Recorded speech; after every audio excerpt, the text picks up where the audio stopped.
de la présence des agents de la Banque africaine de développement sur l'économie ivoirienne. Élément de réponse avec Noël Niayo. La BAD, Banque africaine de développement, est de retour à sa maison sur les bords de la lagune Brié. En attendant la fin de la réhabilitation de son siège, la BAD est logée au CCIA, Centre de commerce international d'Abidjan Plateau, désormais bureau annexe de la BAD à Abidjan. Signe révélateur de ce retour, l'arrivée de Donald Kaberuka, le président du groupe, depuis le 19 août dernier. Puis suivra le 8 septembre la cérémonie officielle avec la montée des drapeaux des pays membres et la tenue en terre ivoirienne du premier conseil d'administration. Du beau monde en perspective et bonjour aux bonnes perspectives de l'économie ivoirienne. Parce que la BAD à Abidjan, c'est avant tout 2000 agents en permanence dans la capitale économique ivoirienne. Des agents au pouvoir d'achat relativement élevé. Conséquence immédiate, une consommation boostée et tout le monde s'en sort à bon compte. Les grandes surfaces, les agences immobilières, les restaurants, les hôtels, les chauffeurs de taxi, les stations d'essence vont connaître un regain d'activité. Mais attention, cela induit de nouvelles dispositions. Ils ont parlé des normes hygiéniques et puis ils ont parlé du mode de paiement électronique pour faciliter le règlement de leurs factures. Il est quand même normal que nous ayons des chauffeurs professionnels qui vont rendre un service de qualité. Autre exigence, celle-là en direction des banques. Il s'agira d'offrir aux agents de la BAD la possibilité d'ouvrir des comptes en devises. Ça, c'est pour les gains financiers et les conditionnalités à observer. Mais le retour de la BAD à Abidjan, c'est aussi en termes de gains en facteurs non monétaires considérables. Par exemple, les projets en direction de la Côte d'Ivoire seront exécutés avec célérité du fait de la proximité. Cerise sur le gâteau de ce retour, un autre point pour la crédibilité de la Côte d'Ivoire après ces années de turbulences. La première institution de financement panafricaine décide de rentrer chez lui. C'est la première retombée qu'il ne faut pas négliger. Parce que signe de confiance pour les investissements, pour le monde des affaires. Alors, je ne peux pas, moi, aujourd'hui, chiffrer cette retombée, mais je pense que c'est la retombée la plus importante. C'est vrai, c'est un retour gagnant pour la Côte d'Ivoire. Reste maintenant la question de la gestion rigoureuse de ce potentiel, de son exploitation conséquente dans l'espace, le temps, de sorte à combler ces années de gâchis. La rentrée scolaire 2014-2015 aura lieu le 15 septembre prochain. À quelques jours de la rentrée, la ministre de l'Éducation nationale et de l'enseignement technique a rencontré les acteurs du système éducatif hier vendredi au lycée Sainte-Marie de Cocody. Engagement et persévérance pour la qualité et la performance de notre école. Voilà le thème choisi cette année. La ministre Kandia Camara invite les acteurs du système éducatif à se mobiliser pour la réussite de cette rentrée scolaire. Herman Niamien. Pour cette réunion de rentrée sur l'année 2014-2015, tous les acteurs du système éducatif ivoirien ont effectué le déplacement du lycée Sainte-Marie de Cocody. Désormais une tradition, cette rencontre est l'occasion pour le ministre de l'Éducation nationale et de l'enseignement technique de faire le bilan de l'année écoulée et de donner les directives pour l'année qui commence. Kandia Camara souligne que beaucoup a été fait l'année achevée pour améliorer la qualité du système éducatif, ce qui a abouti selon elle aux résultats acceptables des différents examens de fin d'année. Et pour cette rentrée scolaire 2014-2015, qui a pour thème engagement et persévérance pour la qualité et la performance de notre école, le ministre de l'Éducation nationale et de l'enseignement technique a dit ceci. Les frais d'inscription restent inchangés. Ils sont de 6 000 francs CFA pour l'enseignement secondaire, dont 1 000 francs pour la carte d'identité scolaire. Dans l'enseignement primaire, l'inscription est totalement gratuite. Les frais d'examen sont de 500 francs CFA pour le CEP et l'entrée en 6e, 2 000 francs CFA pour le BPC et 5 000 francs pour le baccalauréat. Les inscriptions parallèles sont formellement interdites. La vente des fascicules est soumise à un agrément de la commission installée à cet effet à la direction de la pédagogie et de la formation continue. Kandia Camara invite les directeurs régionaux et leurs collaborateurs à veiller au respect scrupuleux des consignes officielles. Actualité oblige, le ministre de la Santé et de la lutte contre le sida aux côtés du ministre de l'Éducation nationale et de l'enseignement technique est venu sensibiliser les différents responsables d'établissements scolaires sur la fièvre hémorragique à virus Ebola. Cette maladie à virus Ebola est devenue, comme l'a annoncé l'OMS, une préoccupation mondiale, internationale. Et nous devons, nous, en Côte d'Ivoire, être extrêmement vigilants. Vigilants, responsables. L'assistance a également bénéficié d'une présentation de la maladie et d'une démonstration du lavage des mains. Et parlons justement de la maladie à virus Ebola, sachez que cette maladie continue de tuer 2000 personnes déjà selon l'OMS qui a annoncé avant-hier la sélection de 8 traitements et 2 vaccins contre la maladie à virus Ebola. L'Union européenne, elle, débloque près de 92 milliards de francs CFA pour aider les pays d'Afrique touchés par le virus, c'est dire la Guinée, la Sierra Leone, le Libéria et le Nigeria. L'Union africaine se réunit d'urgence lundi prochain. Il n'y a jusqu'ici aucun cas déclaré du virus Ebola en Côte d'Ivoire, mais le pays multiplie les actions de prévention pour éviter la maladie. Le ministère de la Santé et de la lutte contre le sida vient de remettre du matériel sanitaire à la hiérarchie militaire pour renforcer le plan d'urgence de la riposte mis en place en Côte d'Ivoire. Les éclairages d'Abou Sanogo. 1427 morts à la date du 25 août, c'est le bilan causé par la fièvre hémorragique Ebola en Afrique de l'Ouest. Et même si la Côte d'Ivoire n'a pas encore été touchée par cette maladie virale, force est de reconnaître que d'importantes campagnes de sensibilisation sont menées pour réduire les risques de contraction de la maladie. C'est dans cette optique que le commandement des forces terrestres et des forces républicaines de Côte d'Ivoire a entamé la phase de sensibilisation de ces unités au foyer du soldat du 1er bataillon de commandos et de parachutistes.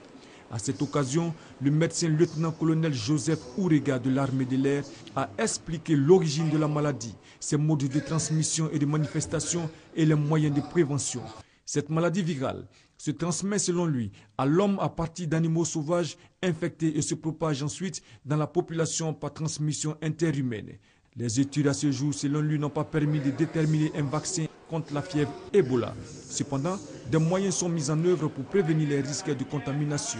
Ce sont éviter de fréquenter les zones affectées par la maladie, se laver les mains très fréquemment, éviter le contact avec les personnes contaminées, éviter le contact avec les personnes décédées de la fièvre Ebola.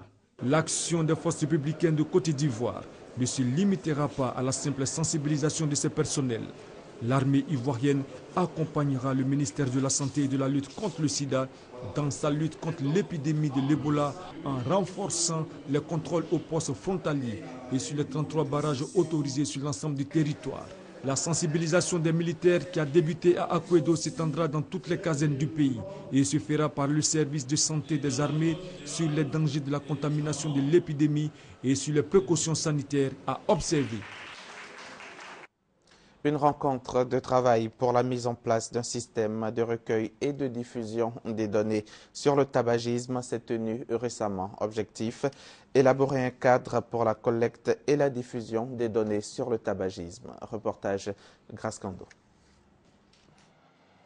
Il est l'actuel représentant de l'Union africaine pour le Mali et le Sahel en poste à Bamako et ancien président du Burundi. Mais ces jours-ci à Paris, Pierre Bouyoya est en campagne pour le poste de secrétaire général de l'Organisation internationale de la francophonie qui doit être désigné à Dakar en novembre. Comme l'occupant actuel du poste, Abdou Diouf, il est ancien chef d'État, mais ce qui distingue Pierre Bouyoya, c'est qu'il est un ancien militaire arrivé 2 fois au pouvoir par coup d'État. Pour moi, ce qui est important, ce n'est pas comment quelqu'un vient au pouvoir. Ce qui est important, c'est ce qu'on fait du pouvoir. Aujourd'hui, de nos jours, c'est comment on quitte le pouvoir. Et c'est avec fougue que Pierre Bouyoya a défendu face à la presse jeudi à Paris ce qu'il appelle son bilan. Réforme de l'État burundais, accord de paix, fin d'une décennie d'affrontements sanglants entre Hutus et Tutsis, sortie du maquis de la rébellion, partage du pouvoir. Une expérience de la guerre et de la paix qu'il présente comme son principal atout pour diriger l'Organisation internationale de la francophonie aujourd'hui. Ce que j'ai réalisé en tant que président du Burundi montre que j'ai des capacités de diriger une organisation comme la francophonie. Mon bilan, c'est 3 réformes fondamentales: la réconciliation nationale, ensuite la démocratisation et puis la négociation de la paix. Pierre Buyoya met aussi en avant son expérience d'observateur d'élections et de médiateur pour le compte de l'Union africaine ou de l'Organisation internationale de la francophonie. Enfin, sa candidature est prise au sérieux parce qu'il vient d'une région, l'Afrique de l'Est, où le français est de plus en plus concurrencé par l'anglais. Le nouveau secrétaire général de l'Organisation internationale de la francophonie doit être nommé lors du sommet de Dakar, donc fin novembre. Et Pierre Buyoya, l'ancien président burundais, est candidat. C'est ce que vous venez de suivre. Nous allons parler de la rencontre de travail sur le tabagisme dans nos prochaines éditions. Faisons à présent un tour bref dans le monde. Première destination, la Chine. Arrestation de 8 journalistes en Chine. Ils travaillaient pour un site internet. Ils sont accusés d'avoir extorqué ensemble des dizaines d'entreprises depuis 2013. Les journalistes réalisaient des reportages positifs sur ces entreprises en échange de grosses sommes d'argent. Les autorités chinoises ont renforcé leur lutte contre les extorsions dans les médias et le paiement pour la publication d'informations. En Afrique du Sud, satisfaction pour le chef du parti de l'opposition Alliance démocratique. Hélène Zille a fini par obtenir les enregistrements d'écoute téléphonique sur Jacob Zuma après 5 ans de bataille juridique. Des enregistrements qui permettront de vérifier les motifs pour lesquels le procès pour corruption visant le président sud-africain a été abandonné en 2009. L'Alliance démocratique espère que le contenu des bandes permettra de relancer les poursuites contre Jacob Zuma, soupçonné d'avoir sollicité des pots de vin pour l'attribution d'un marché public. Le chef de l'opposition mozambicaine de retour à Maputo, Afonso Dhlakama, est apparu jeudi après 2 années dans la clandestinité. Il a été accueilli par plusieurs milliers de partisans à l'aéroport. Il est venu ratifier un accord de paix entre son parti, la Renamo, et le gouvernement. L'accord met un terme à 2 ans d'hostilité avant la tenue d'une élection présidentielle le 15 octobre prochain. Il pesait l'équivalent d'une dizaine d'éléphants, plus de 60 tonnes, et mesurait 26 mètres de long. C'est le plus grand dinosaure découvert à ce jour. Une équipe de paléontologues a présenté son squelette jeudi, trouvé en Patagonie en Argentine. Ce squelette, le plus complet découvert jusqu'ici, montre qu'il n'avait pas tout à fait achevé sa croissance lorsqu'il est mort il y a 77 millions d'années. En mai dernier, des paléontologues argentins avaient déjà annoncé la découverte d'une grande quantité de restes fossilisés d'un autre titanosaure qui, selon eux, pouvait peser plus de 100 tonnes et mesurer 40 mètres. Sport, football pour terminer. La Côte d'Ivoire reçoit la Sierra Leone aujourd'hui au stade Félix Houphouët-Boigny dans le cadre des éliminatoires de la CAN 2015 prévus au Maroc. La Côte d'Ivoire est logée dans le groupe D avec le Cameroun, la RDC et la Sierra Leone.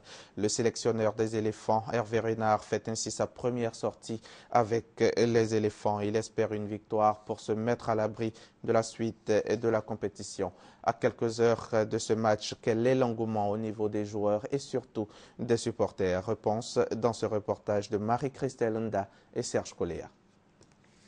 Après le mondial 2014 au Brésil, les éléphants de Côte d'Ivoire renouent avec la haute compétition. Ils affrontent ce samedi 6 septembre 2014 l'équipe nationale de la Sierra Leone dans le cadre des éliminatoires de la CAN 2015. Une occasion pour les supporters ivoiriens de communier avec le 11 national. Malgré la psychose créée par le virus Ebola avec l'arrivée de la Sierra Leone, certains supporters ne veulent pas manquer ce rendez-vous. Ils ont donc décidé de se rendre au stade Félix Houphouët-Boigny pour soutenir les éléphants. Je n'ai pas hésité à prendre mon ticket, on ira au terrain. On ira au terrain, j'invite toute la Côte d'Ivoire à venir supporter les éléphants ce samedi-là, à partir de 17h. Ce n'est pas le cas de d'autres supporters qui préfèrent suivre le match à domicile. L'aspect Ebola a un tant soit peu découragé le public sportif. La rencontre aura bel et bien lieu en Côte d'Ivoire ou délocalisée. C'est juste à 4-5 jours, je crois que le Conseil national de sécurité a pris l'engagement de faire disputer la rencontre sur les terres ivoiriennes. Le gouvernement rassure, toutes les dispositions ont été prises pour assurer la sécurité sanitaire des supporters. Les responsables de la Fédération ivoirienne de football invitent les supporters à se rendre massivement au stade Félix Houphouët-Boigny pour accompagner l'équipe nationale vers la victoire. Fin de ce journal, à demain, 6h30.